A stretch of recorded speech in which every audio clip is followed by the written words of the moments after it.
What if the most dangerous force in a totalitarian world is not rebellion, not violence, not even truth, but something far quieter, something as ordinary as emotional closeness? In the world of 1984, this question doesn't belong to philosophy. It belongs to survival. Because here's the contradiction that collapses most interpretations of power: the party doesn't only control actions, or speech, or memory. It targets something more fragile. Something private. Something that cannot be fully spoken without changing it. Why does a system obsessed with surveillance fear intimacy more than open defiance? At first, the answer feels simple: control. But that explanation is too small for the scale of Oceania. Control of bodies is easy. Control of behavior is mechanical. Even fear can be standardized. But intimacy is not behavior. It is alignment. It is two human minds forming a shared internal reality that does not require permission. And that's where the real fracture begins. In Oceania, a glance held too long becomes suspicious. A silence shared between two people becomes evidence. Even memory, especially memory, becomes dangerous when it is reinforced by another person who remembers the same thing. Because memory alone can be erased. But shared memory becomes resistant to correction. Memory fragment, the hidden room, a stolen moment of privacy, two people not speaking but understanding. This is not romance in the traditional sense. It is the formation of an ungoverned micro-world. And that is the first insight most people miss. Love is not treated as emotion in this system. It is treated as infrastructure failure. Because once two individuals form a bond that does not pass through the party, loyalty becomes unpredictable. Not because they plan rebellion, but because their reference point is no longer centralized. Their trust no longer flows upward. Here's the escalation: a regime can tolerate disagreement. It can even tolerate hatred. Hatred is predictable. It can be redirected, managed, weaponized. But affection, real, unassigned, unmonitored affection, creates something the system cannot simulate: independent loyalty. And that changes everything. Because now the question is no longer who do you obey? It becomes who do you belong to? And belonging cannot be fully surveilled. The party understands this better than anyone. Which is why intimacy is not just discouraged, it is structurally isolated. People are not only watched, they are separated at the level of emotional possibility. Connection is not forbidden because it is immoral. It is forbidden because it is untraceable. This is the contradiction at the center of control: the more perfect the surveillance, the more valuable the smallest unsupervised connection becomes. And that leads to a deeper, more unsettling revelation. If two people can form a shared inner world without authorization, then reality itself stops being singular. It becomes plural, competing, unstable. And once reality is no longer singular, authority stops being absolute. But here is the consequence no system can fully escape: you cannot eliminate intimacy without also reducing what it means to be human. You can compress behavior. You can rewrite language. You can even distort memory. But the impulse to connect does not disappear, it adapts, quietly, beneath observation. So the real tension is not between love and hatred. It is between control and continuity of the human mind itself. And this raises a larger question that the world of Oceania cannot answer cleanly. If emotional connection creates independent reality inside human consciousness, then what is a system actually governing when it claims to govern people? Bodies? Or the fragile space between two minds refusing to remain isolated? But if intimacy is truly the first crack in a perfectly controlled reality, then the next question becomes even more uncomfortable: what happens when the system doesn't just observe connection, but actively tries to replace it? Because surveillance alone is never enough to stabilize a world like Oceania. Control always evolves. In the world of 1984, power does not stop at watching people. It moves into something deeper, shaping what people are capable of feeling in the first place. And that shifts the entire conflict. At first, it looks like restriction, limits, rules. Distance between individuals enforced through fear. But underneath that surface, something more sophisticated is happening. Emotional isolation is not just a byproduct of control, it is a design condition. So here's the contradiction: the party does not only fear intimacy because it exists. It fears intimacy because it proves something the system cannot fully replicate. That human connection is self-organizing. It does not require instruction. It does not require permission. It forms on its own, even under pressure. And that alone makes it politically dangerous. Memory fragment, a shared glance in a silent room, where no language is exchanged but meaning is transferred completely. No document records it. No authority validates it. And yet it exists more strongly than official truth. This is where the perspective shifts. We are no longer looking at love as emotion. We are looking at it as an autonomous system of alignment, one that competes with institutional reality. And once you see it that way, the party's obsession stops looking like paranoia. It starts looking like logic taken to its extreme conclusion. Because if two individuals can synchronize their inner worlds without external mediation, then authority is no longer the only source of coherence. Reality becomes distributed. And distributed reality cannot be fully controlled.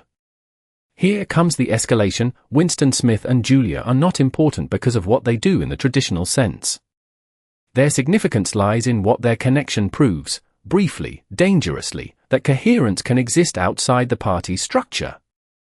Not rebellion. Not ideology. But something far more destabilizing: mutual recognition.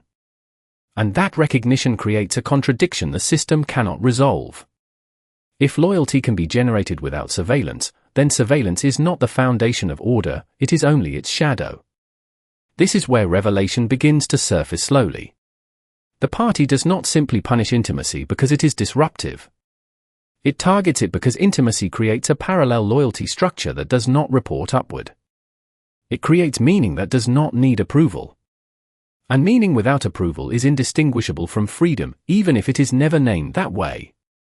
But here is the consequence that becomes increasingly unavoidable: the more aggressively a system tries to eliminate independent connection, the more it reveals how essential connection is to identity itself. People can survive without comfort. They can survive without truth. But they cannot fully survive without relational meaning. So the system is trapped in a paradox. To maintain control, it must suppress the very mechanism that allows humans to remain psychologically coherent over time. And that raises a deeper instability. If identity depends on connection, and connection is treated as a threat, then identity itself becomes political territory. Nothing remains purely personal. Everything becomes structural. And now the mystery deepens into something harder to name. If a system must destroy intimacy to preserve itself, does that mean intimacy is not just resistance, but a fundamental flaw in the architecture of control itself? Or something even more unsettling: is it possible that no form of absolute power can exist without first rewriting what it means for one human mind to recognize another as real? At this point, the question is no longer whether intimacy can exist under total control. The real question becomes, what happens when a system begins to understand that it cannot fully predict what two human minds will create together? In the world of 1984, this is where control stops being administrative and becomes existential. Because prediction is the foundation of authority. And intimacy destroys prediction. Not because it is chaotic, but because it is generative. It produces outcomes that do not exist in the system's original design space. This is the crisis point. If two individuals, when isolated, monitored, and restricted, can still form a shared internal reality that is not authored by the party, then the system is no longer the only producer of meaning. It becomes one voice among others. And that is unacceptable to a structure built on absolute coherence. Memory fragment, a small room without surveillance devices, not important because of its physical space, but because of what happens inside it, two perspectives merging into a single unregulated narrative. Of reality. Nothing recorded. Nothing authorized. Yet something undeniably formed. Now the contradiction intensifies. The party enforces emotional separation to prevent connection. But the act of enforcing separation itself creates heightened awareness of connection as a forbidden possibility. The more it is suppressed, the more cognitively valuable it becomes. This is the escalation loop. Suppression increases meaning. And meaning is the most dangerous resource in any controlled system. Here is where the perspective shifts again. Winston Smith is not merely an individual experiencing rebellion. He becomes a test case for whether identity can survive without sanctioned relationships. Julia is not simply a partner. She functions as a catalyst that reveals how quickly human alignment forms when artificial barriers are removed. But the deeper influence is not between them. It is what emerges between them. A third entity, a shared reality that belongs to neither side of the system. And that is where the revelation begins to fracture into something more unstable. Because if shared meaning can form without permission, then authority is no longer the origin of truth. It becomes a competing interpretation of reality, forced to maintain dominance rather than inevitability. That changes the entire logic of power. Consequences begin to unfold at the psychological level first. Individuals stop experiencing themselves as isolated units. They begin to measure reality through relational consistency instead of institutional validation. Even silence becomes a form of communication. Even absence becomes structure. Scale shift. What begins as emotional connection becomes a parallel cognitive architecture. Not visible. Not measurable. But operational inside human perception. And this is where the party's fear becomes most rational. Because a system can correct behavior. It can even correct belief. But it struggles to correct coherence formed between people once that coherence has stabilized. Memory fragment. Two people walking through identical streets, seeing the same buildings, but silently confirming a shared interpretation of what those buildings mean. No words needed. No permission required. Just alignment. That alignment is the core instability. Because once alignment exists outside control, reality is no longer singular. And if reality is not singular, then enforcement becomes interpretation management, not truth maintenance. So the deeper contradiction emerges. The party is not only controlling people to prevent rebellion. It is controlling people to preserve the illusion that reality has only one valid configuration. But here is the unresolved tension. If human minds naturally create shared meaning whenever conditions allow it, then suppression is not eliminating intimacy. It is only delaying its reformation in more hidden forms. Which leads to a final escalation in thought. What if the true threat is not that people love each other, but that reality itself becomes unstable the moment they do? And if that instability cannot be fully removed, only contained, then what exactly is the party actually governing, people, or the boundaries of what reality is allowed to become? At this stage, the question is no longer about whether reality can be controlled, or even whether intimacy destabilizes control. The question becomes something far more precise. What exactly is being stabilized when a system claims it is stabilizing reality at all? And the answer begins to surface only when you stop treating control as enforcement and start treating it as construction. The revelation hidden inside the world of 1984 is not simply that power watches people. It is that power defines the boundaries of what can be recognized as real in the first place. That is the deeper function of the system. Not surveillance. Not punishment. But ontology control. The ability to decide what counts as a valid experience of reality. And intimacy threatens this at the most fundamental level.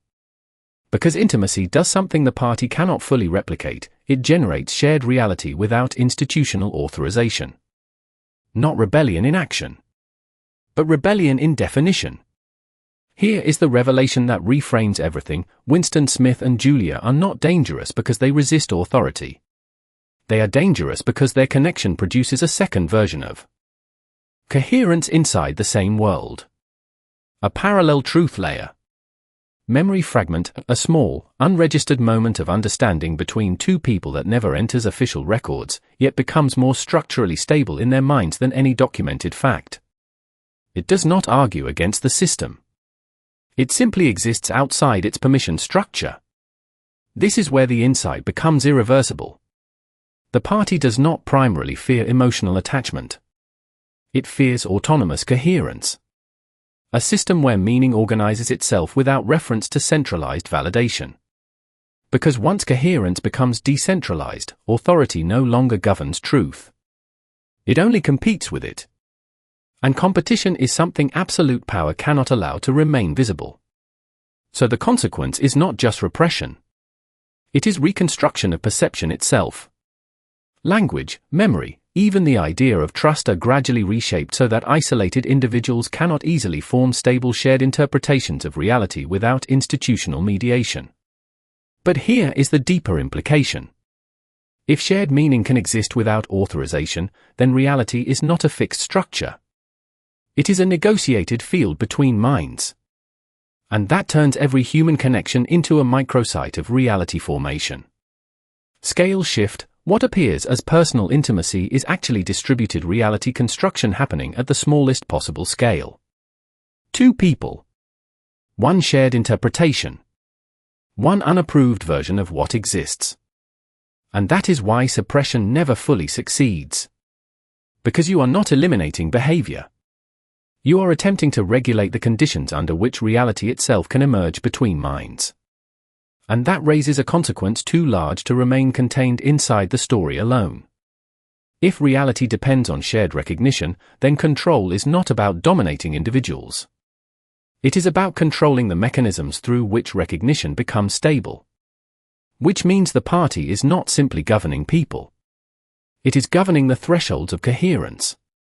Memory fragment, a moment of unspoken agreement where no external authority is referenced, yet both minds treat the same experience as unquestionably real.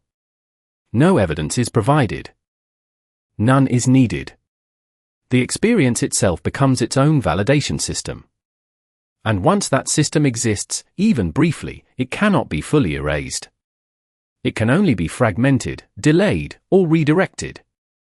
So the final revelation begins to take shape, but remains incomplete. If intimacy is not just emotion, but the process through which reality becomes shared, then the true battleground of control is not behavior, and not even belief, but the silent space where one human mind becomes capable of confirming another without permission. And if that space cannot be fully eliminated, then what, exactly, does absolute power mean in a world where reality itself is constantly being reauthored between those it tries to separate? The question at this point is no longer about how a system suppresses connection, or even how connection generates alternate reality between individuals. The question is deeper, and far more uncomfortable. What if the system is not trying to eliminate shared reality at all, but to prevent it from stabilizing long enough to become undeniable? Because instability is easier to manage than absence. And in the world of 1984, this distinction becomes the hidden architecture of control. Here is the core revelation: the party does not fear intimacy because it creates alternative truth. It fears intimacy because it creates self-validating truth loops. A shared reality that does not require external verification to persist. This is the breaking point most interpretations miss. Because once two minds continuously reinforce each other's perception, truth stops being a top-down structure. It becomes recursive. It begins to sustain itself through mutual confirmation rather than institutional approval. And that recursion is what authority cannot simulate without revealing itself as imitation. Memory fragment, two individuals silently reaffirming the same interpretation of a moment without speaking it aloud, where meaning is not transmitted but synchronized. No record exists of this moment, yet it becomes more stable in memory than any official narrative that surrounds it. This is not rebellion in the traditional sense. It is structural independence. And once that structure exists, even briefly, the system can no longer claim monopoly over coherence. Insight expansion reveals something even more critical: Winston Smith and Julia are not simply participants in a forbidden relationship. Their connection functions as a proof of concept that human reality does not require institutional grounding to stabilize. It only requires shared acknowledgement. And that shifts the entire meaning of control. Control is no longer about preventing action or suppressing thought. It becomes about preventing the formation of stable relational feedback loops that could generate independent meaning systems.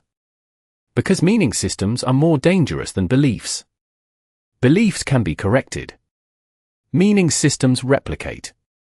Consequently, the party's true adversary is not dissent, but coherence that emerges outside its structure. And this creates a scale shift that redefines the entire narrative architecture. Oceania is not simply a state controlling individuals.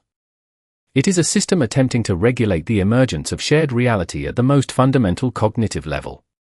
Not what people think, but how thinking becomes shared. Memory fragment, a moment where reality feels unquestionable not because it is proven, but because it is mutually confirmed, forming a closed loop of certainty that does not depend on external validation. This is the deepest contradiction revealed so far. If shared meaning stabilizes reality, then suppressing connection does not eliminate alternative truth. It only prevents truth from achieving continuity long enough to become socially or structurally dominant. Which means the system is not fighting truth versus falsehood. It is fighting persistence. And that reframes everything. Because persistence is what turns isolated perception into collective reality. It is what transforms fleeting experience into historical fact. It is what allows minds to build continuity across time without institutional reinforcement. So the core revelation crystallizes fully now: intimacy is not a threat because it resists authority. It is a threat because it manufactures continuity in a space designed to keep meaning fragmented. And fragmentation is the foundation of control. When individuals cannot stabilize shared interpretation, every perception remains isolated, every memory remains vulnerable, and every truth remains reversible. But when even two minds begin to stabilize each other's reality, reversal becomes difficult, and authority loses its ability to reset meaning at will. And here lies the philosophical weight of it all: the party is not simply enforcing obedience. It is enforcing discontinuity as a governing principle of existence. Because continuity between minds is the first condition required for any alternative reality to become permanent. And if that continuity cannot be fully prevented, only interrupted, then the final question emerges with unavoidable force: is absolute control defined by the ability to dictate truth, or by the ability to prevent truth from ever becoming stable enough to survive between two human minds? At this point, the consequences are no longer theoretical. They are already embedded in the structure of how meaning survives between minds, even under pressure designed to dissolve it. Because once a system recognizes that shared understanding can form without authorization, it is forced into a continuous adjustment loop. Not toward control in the simple sense, but toward maintenance of fragmentation as a permanent condition. In the world of 1984, this is the most enduring consequence of power. It does not simply enforce obedience, it engineers the conditions under which coherence cannot fully stabilize across individuals. And that has a cost that is not immediately visible. The first consequence is psychological. Individuals begin to experience their own thoughts as unstable not because they are confused, but because no shared reference is allowed to anchor them. Memory becomes isolated. Interpretation becomes private. Even certainty feels temporary, as if it requires constant internal reconstruction. Memory fragment, a recollection that feels real only in the moment it is shared internally, but loses structural weight when removed from relational confirmation, as if truth itself depends on resonance between minds rather than evidence. The second consequence expands outward into social architecture. Relationships become the only remaining site where continuity can briefly form. But that continuity is always fragile, because it exists in tension with an environment designed to interrupt it before it stabilizes into identity. So intimacy becomes paradoxical. It is both the strongest form of coherence and the most vulnerable point of collapse. And this is where legacy begins to take shape. The legacy of the party's structure is not just suppression of dissent, but a redefinition of what it means for reality to persist. Reality is no longer something that is discovered. It is something that must continuously avoid being fragmented. This creates a civilization where discontinuity is normalized. Not chaos, but controlled instability. A world where meaning is always partially erased before it can accumulate enough weight to become permanent. And yet, beneath this engineered instability, something persists. Not resistance in the traditional sense, but a recurring human tendency toward alignment, toward mutual recognition, toward shared interpretation that does not require permission to exist. This is the deeper scale shift. The conflict is not located in politics or ideology. It is located in the architecture of human cognition itself, where meaning naturally seeks reinforcement through connection.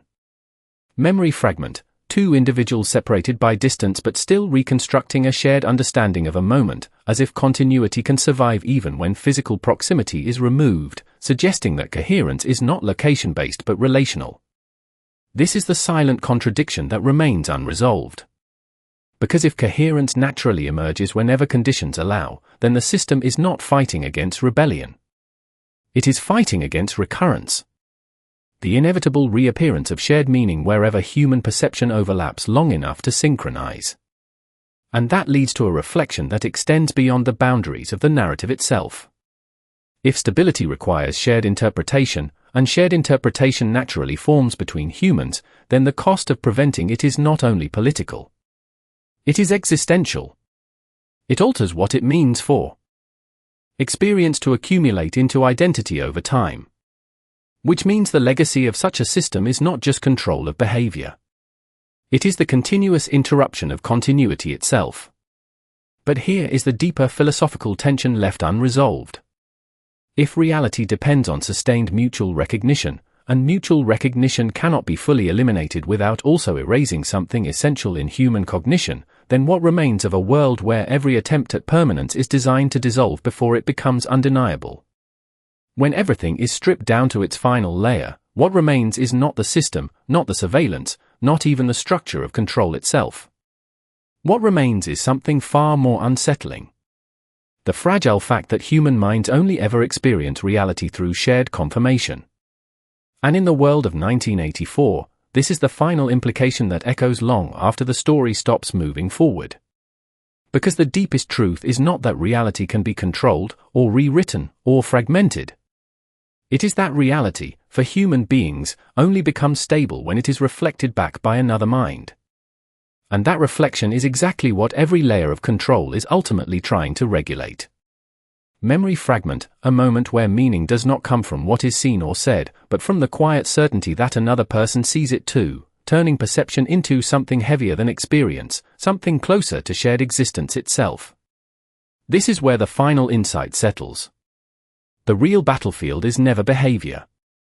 It is never ideology. It is never even belief. It is the fragile process through which isolated perception becomes shared reality. Once that process is interrupted, reality does not disappear. It becomes temporary, localized, reversible. And that reversibility changes everything about what it means to be human inside a system designed to manage truth.